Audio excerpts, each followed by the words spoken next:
اضطراب باعث ہستی ہے اور حاصل ہستی بھی۔ ہر زندہ انسان مضطرب ہے۔ کائنات کا ذرہ ذرہ تڑپ رہا ہے۔ موجوں کا اضطراب تلاطم قلزم ہے اور یہی سمندر کی ہستی ہے۔ اضطراب ہی زندگی کو متحرک رکھتا ہے اور یہی تحریک، یہی حرکت ہستی کا ثبوت ہے۔ بے حرکت زندگی نباتات کی زندگی ہے۔ زندگی کا بیشتر حصہ وقف اضطراب رہتا ہے۔ انسان کی آرزوئیں، اس کی خواہشات، اس کے تقاضے، اس کے منصوبے اور اس کے عزائم اتنے زیادہ ہوتے ہیں کہ ان سب کا بیک وقت حصول ناممکن ہے۔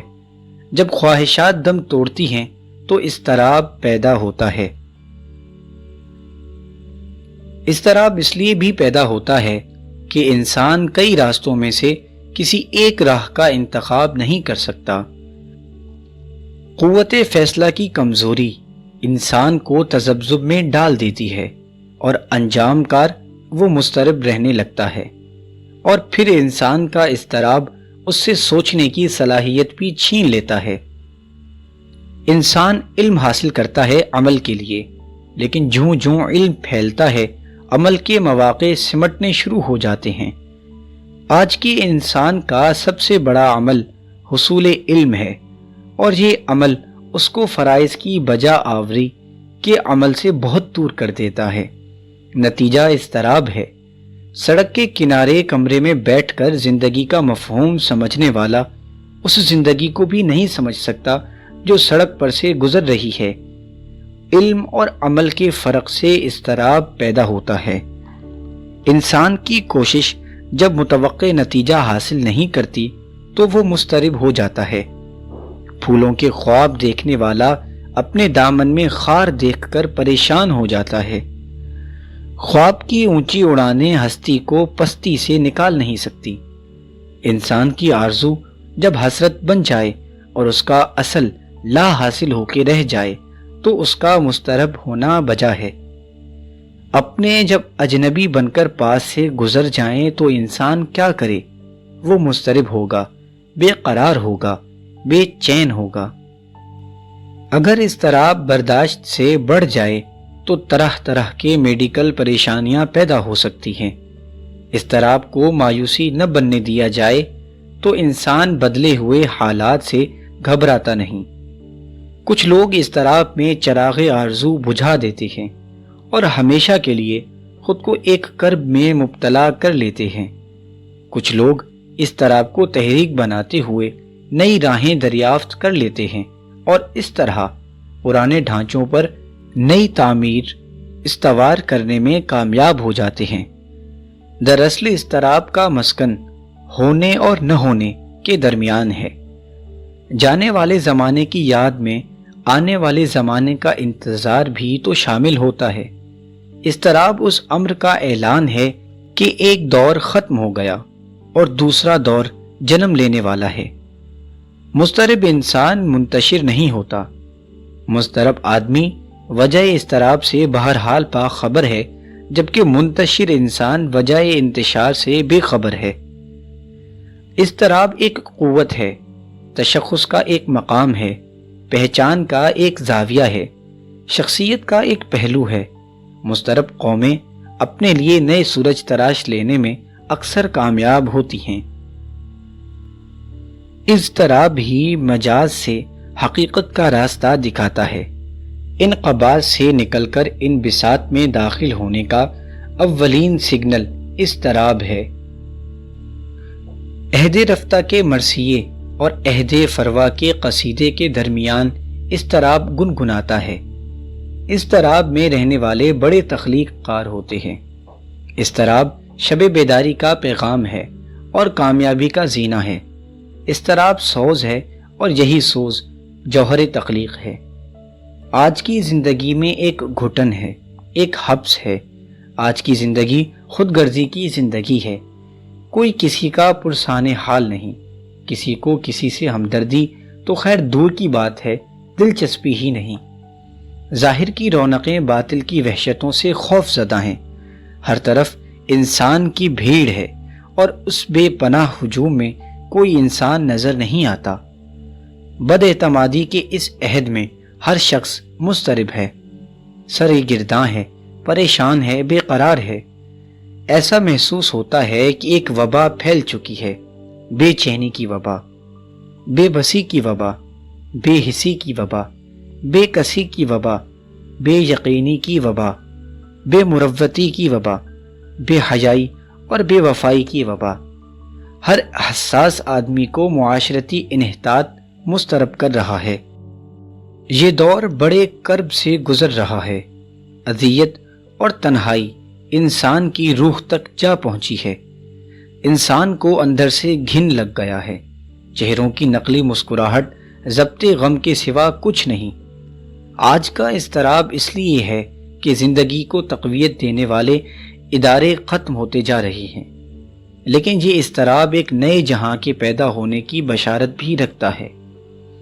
آج کا اضطراب کسی وقت کروٹ لے سکتا ہے اور ایک بار پھر وہی جذبے کار فرما ہو سکتے ہیں جو آج سے 40 سال پہلے ظاہر ہوئے تھے۔ اضطراب بے سبب نہیں ہوتا۔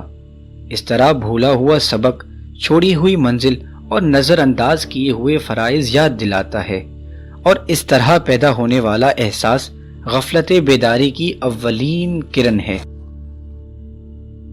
جو لوگ دنیاوی اشیاء اور ضروریات کے حصول کے لیے مضطرب کہلاتے ہیں، وہ دراصل مضطرب نہیں، وہ تکلیف میں ہوتے ہیں، اور تکلیف اور شے ہے اور اضطراب اور چیز۔ تکلیف کمی سے ہوتی ہے، اضطراب کوتاہی سے پیدا ہوتا ہے۔ اضطراب روح کی بے تابی ہے اور تکلیف ذہن اور جسم کی پریشانی۔ جب انسان کا حق اس کی دسترس میں نہ ہو تو اضطراب پیدا ہوتا ہے۔ جس زمانے میں انسان کو اپنی ضروریات کے حصول کے لیے دعا کے علاوہ کوئی چارہ میسر نہ ہو، وہ زمانہ اضطراب کا زمانہ ہے۔ آج کا عصری کرب انسان سے ذوق حیات بھی چھین رہا ہے۔ آج کے انسان کی ضروریات کے پاؤں اس کے وسائل کی چادر سے باہر ہیں۔ غریب کو امیر ہو جانے کی امید نے سہارا دیا ہوا ہے، لیکن امیر کو غریب ہونے کے ڈر نے مضطرب رکھا ہوا ہے۔ دولت مند انسان کو دولت نے اضطراب سے نہیں بچایا، دولت اضطراب سے نہیں بچا سکتی۔ دولت کا پرستار ہمیشہ بے قرار رہے گا۔ بعض اوقات آنے والی ناگہانی آفات و بلیات بھی قبل از وقت اضطراب پیدا کرتی ہیں۔ زلزلے سے پہلے جانور اور پرندے مضطرب ہو جاتے ہیں۔ اندیشہ اضطراب کا ہم سفر ہے۔ ہمارے ہاں سرحدوں کے حالات اتنے خوش کن نہیں کہ اضطراب پیدا نہ ہو، لیکن یہ وہ اضطراب ہے جس کا حل ہمارے پاس نہیں۔ دشمنان اسلام متحد ہیں اور مسلمان متحد نہیں۔ دوستوں کی لاپرواہی دشمن کی اصل قوت ہے۔ ہم لوگ وحدت فکر اور وحدت کردار سے محروم ہوتے جا رہے ہیں۔ آج ہمیں بیک وقت اقبال اور جناح رحمت اللہ علیہ کی ضرورت ہے۔ آج کوئی جگانے والا چاہیے، کوئی چلانے والا چاہیے تاکہ شمع حریت ہر طوفان سے محفوظ رہے۔ آندھیاں اور آگہی کے چراغ برسرے پیکار ہیں۔ آج قوم کو عہد کہن تازہ کرنے کی ضرورت ہے۔ صرف بزرگوں کی یاد منانے سے بزرگوں کا فیض نہیں ملتا، بزرگوں کے بتائے ہوئے راستے پر چلنے سے بات بنتی ہے۔ ذکر بہار تو فصل بہار نہیں۔ آج کا اضطراب تو عمل سے دور ہوگا، مسلسل عمل۔ دریا کا مقصد اگر وصال بحر ہے تو یہ منزل صرف سمندر کے نام کا وظیفہ پڑھنے سے نہیں حاصل ہوتی۔ دریا کا اضطراب اس کی قوت ہے، اس کی روانی ہے۔ وہ اضطراب میں پہاڑوں کو کاٹتا ہے، میدانوں سے راستہ لیتا ہے، اور ایک طویل جد و جہد کے بعد آغوش قلزم میں راحت و سکون حاصل کرتا ہے۔ اضطراب کو روانی بنانے والا دریا آسودہ منزل ہوتا ہے۔ قوموں کا سفر دریا کے سفر کی طرح ہے۔ موجوں اور قطروں کی ایک عظیم وحدت اپنی منزل کی طرف رواں دواں انجام کار بحر بے کنار سے ہم کنار ہوتی ہے۔ قوم کے افراد اگر وحدت کے تصور سے محروم ہو جائیں تو ان کا اضطراب انہیں مایوس کر کے ہلاک کر دیتا ہے۔ اگر وحدت قائم ہو جائے تو یہی اضطراب یم بیم منزل مقصود ہے۔ انفرادی اضطراب کو اجتماعی فکر میں ڈھالنے والا ہی قوم کا رہنما ہوتا ہے۔ میر کارواں وہی ہے جو افراد کارواں میں یکجہتی، یکسمتی، یک نظری پیدا کرے۔ قوم میں وحدت فکر پیدا ہو جائے تو وحدت عمل منطقی نتیجہ ہے، یعنی اقبال رحمت اللہ علیہ مل جائے تو جناح کا ملنا لازمی ہے۔ آج کے اضطراب کو چینل درکار ہے۔ اضطراب تلاش عمل کا نام ہے اور عمل علم کی وضاحتوں سے نجات کا نام ہے، لیکن یہ بات بھی ملحوظ خاطر ہے کہ اضطراب زیادہ دیر تک منتظر نہیں رہ سکتا، اسے بہرحال کچھ کرنا ہے، اچھا یا برا۔ اضطراب کو امید نہ میسر ہوئی تو مایوسی اس کا نصیب ہے۔ ٹمٹماتے ہوئے مضطرب چراغ اکٹھے کر دیے جائیں تو ایک عظیم چراغاں پیدا ہو سکتا ہے، ورنہ چراغوں کے بجھ جانے کا اندیشہ ہے۔ اضطراب کی وجہ کچھ بھی ہو، اس سے نجات کی صورت وحدت افکار و کردار ہے، اور اس وحدت کا حصول ہی فضل الہی ہے، اور اس کا طریقہ کار ذکر الہی ہے۔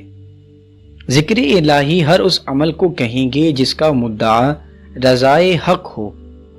اپنی منشا کو منشائے یزداں کے حوالے کر دینے سے ہی اضطراب دور ہو سکتا ہے۔ یہ بے عملی نہیں، یہ عظیم عمل ہے۔ انسان کا اتحاد ہو رضائے الہی کے حصول کے لیے، تاکہ یہ زندگی بھی بامراد ہو اور آنے والی زندگی بھی بانصیب۔ سفر زمین کا فرمان آسمان سے ملے، سکون ملے بھی تو انسان کو کہاں سے ملے۔ کب رات کٹے کب ہو سحر کہہ نہیں سکتے، کب ہوگا دعاؤں میں اثر کہہ نہیں سکتے۔